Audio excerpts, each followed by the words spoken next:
За өнөөдөр энэ бидний ярьж байгаа авах гэж байгаа зээл бол бас чухал зээл ээ. Монгол улсад бас нэг шаардлагатай байгаа энэ зүрх судасны одоо томоохон эмнэлэг барихад зориулагдж байгаа юм зээл. Бид нар бол зарчмын хувьд л дэмжих ёстой гэж ингэж бодож байна. За тэгтээ ганц нэг юм бас асууя. Ер нь өнөөдөр манай Монгол улсын гадаад үр зээлээ хэд байна?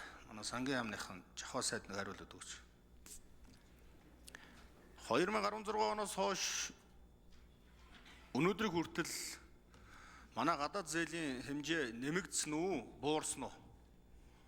Нэмэгдсэн бол яаж нэмэгдсэн бэ? Хэдээр нэмэгдсэн бэ?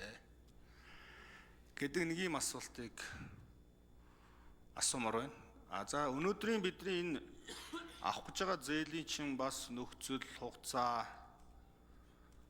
за одоо ямар нөхцөлтэйгээр ямар хэмжээний зээл авах гэж байгаа гэдэг талаар бас нэмэлт мэдээлэл авъя. За тэгээд дараа нь тодорхойл. За сангийн яамнаас товч мэдээлэл хэм бэ?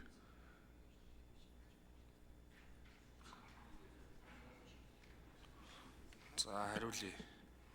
Микрофон, дөрөвдүгээр микрофон. Тулгай сангийн яам гишүүний асуултанд хариулъя. За засгийн газрын гадаад одоо өрийн хувьд бол одоо нийт өрийн хэмжээ 35.6 их найд буюу дотоодын нийт бүтээгдэхүүний 40.2% хүрэхээр одоо энэ оны эцэст юм байна. За 2016 оны хувьд бол гадаад өрийн нийт хэмжээ 22.2 их найд буюу засгийн газрын өрн дотоодын нийт бүтээгдэхүүний 93.1%-тай тэнцэжсэн байна. За энэ зээлийн хувьд бол нийгмийн шин чанартай төсөл байгаа. За нийгмийн шин чанартай төслийг өрийн удирдлагын хуулийн дагуу бид нэр хөнгөлтэй зээлээр хэрэгжүүлнэ.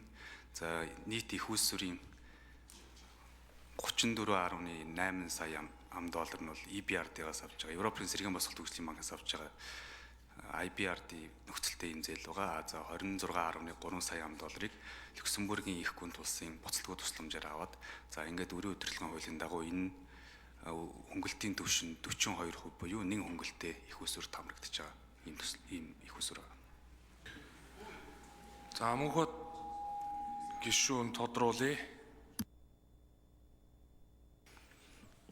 За сая хугацааны тухайд хэлсэнгүү яг чин бүрэн сайд дараа нь бас тодруулаад нэмэлт хариулт өгч нь үстэй.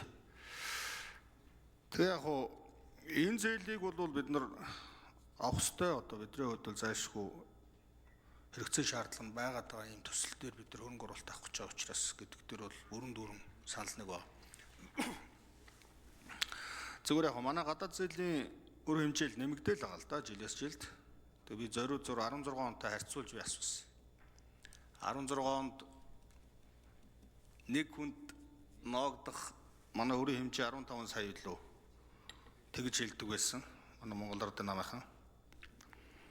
Өнөөдөр одоо бараг 10 жилийн дараа 13 их найдаар нэмэгдсэн байна. Манай засгийн газрын зээл. За нийт гадаад зээлтэйгээ харьцуулбал энэ тоо илүү нэмэгдэнэ мэдээж. Тэг ингээд жилээс жилд нэмэгдээл идэг бидний өнөөдрийн нөхцөл байдал сайжрахгүй байгаа. За санал хэллээ. Аюуши ариун зай гişүү асуулт. За дараа нь хариулъя.